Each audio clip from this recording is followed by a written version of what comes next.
orang yang membagi Ramadan ke dalam 3 bagian, sehingga menyebutkan 10 hari pertama rahmat, 10 hari kedua khusus maghfirah, ampunan Allah Subhanahu wa taala, dan 10 hari ketiga ada peluang dibebaskan dari api neraka. Pernah mendengar ungkapan ini? Nah, hadis ini diteliti oleh para pakar hadis, ahli-ahli di bidang hadis, dan menyimpulkan bahwa hadis ini bermasalah. Bahkan derajatnya ada yang menemukan bahwa sampai ke derajat hadis palsu, hadis maudhu. Tingkat dhaifnya tinggi. Paling minimal kata para ulama statusnya semi palsu. Pakar ulama yang menyatakan dan mendeteksi hadis itu palsu, itu seharusnya harus disebutkan siapa namanya, dari mana, dan bagaimana kapabilitas keilmuannya. Sehubungan dengan hadis yang viral di masyarakat, yakni yang teksnya adalah awwaluhu rahmah wa awsatuhu maghfirah wa akhiruhu itqum minan nar.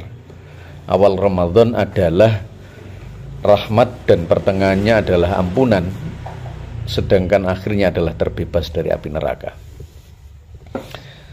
Ini viral, dianggap dan dikatakan sebagai hadis maudhu, hadis palsu atau matruk yang tidak bisa digunakan sebagai bahan untuk beramal. Ini perlu diluruskan karena berbeda antara hadis dhaif dan hadis maudhu atau palsu.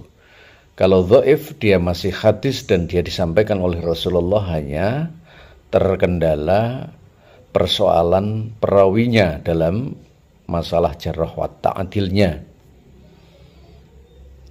Jadi hadisnya masih tetap tidak bermasalah, tapi perawinya yang bermasalah, tapi masih bisa digunakan sebagai bahan untuk amaliyah.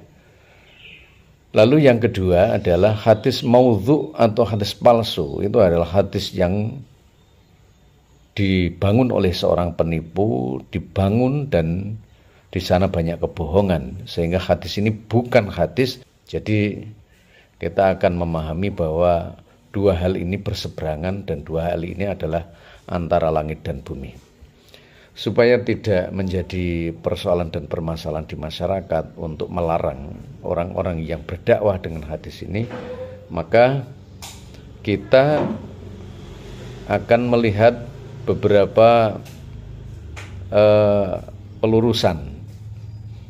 Yang pertama adalah hadis ini diriwayatkan oleh Al-Baihaqi dalam kitab Syu'abul Iman, dan juga diriwayatkan oleh Ibnu Khuzaimah dalam Sahih Ibnu Khuzaimah.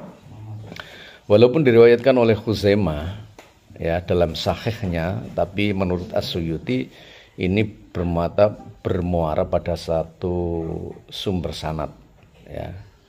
Nah, yakni Ibnu Zaid Ibnu Jad'an yang divonis oleh para ulama sebagai dhaif, tapi bukan palsu. Sedangkan orang yang meriwayatkan hadis ini dari Ali bin Zaid, Yusuf bin Ziyad yang divonis juga dhaif, tapi bukan palsu. Nah, kemudian walaupun ada ulama lain yang meriwayatkan hadis ini dari Ali bin Zaid, yaitu Iyas ibnu Al-Ghaffar, sayangnya dia juga dikatakan majhul. Nah, dalam kitab As-Suyuti Al-Hadis yang dicetak oleh Darul Fikri halaman 176. Lantas apakah dhaif ini bisa digunakan sebagai bahan atau dasar untuk beramal? Kita melihat di sini.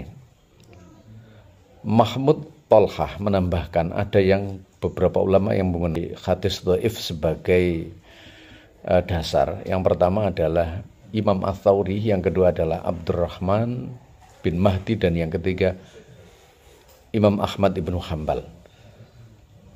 Beberapa ulama ini yang meriwayatkan ini, mereka ada yang ahlul hadis, mereka adalah imam besar.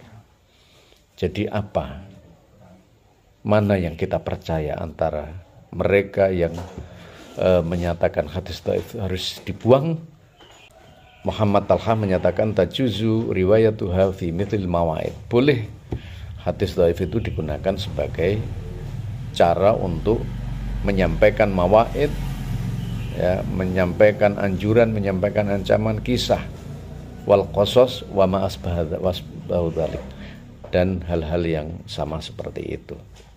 Nah, persoalan di sini adalah Ustadz ini menyampaikan bahwa hadis ini adalah maudhu, hadis ini adalah palsu, dan hadis ini matruk. Sehingga ini harus diluruskan. Kenapa? Karena hadis ini hanya sifatnya dhaif menurut para ulama. Sama sekali tidak ada yang menyatakan hadis ini adalah hadis maudhu dan hadis palsu.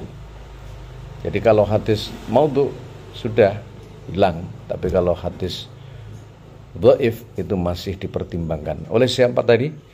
Oleh 3 orang di sini. Yang pertama adalah Sufyan Ats-Tsauri dan Abdurrahman Al-Mahdi, kemudian Imam Ahmad Ibnu Hanbal. Ulama-ulama besar, mereka membolehkan. Dan hadis yang di atas tadi adalah hadis yang sifatnya dhaif. Boleh digunakan.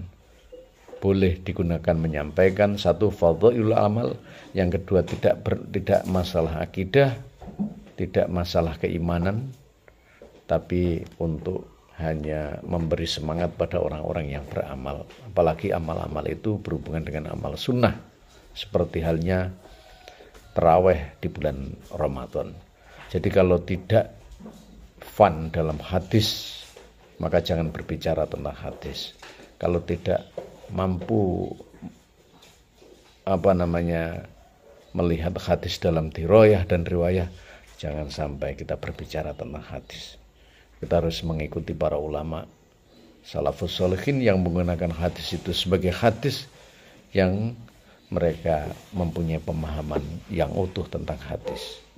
Mereka yang harus kita percaya, bukan ustadz atau para guru-guru yang belum memahami lalu menerasikan, bahkan menyimpulkan tentang sebuah. Kami sarankan setidak-tidaknya kita menggunakan hadis sahih.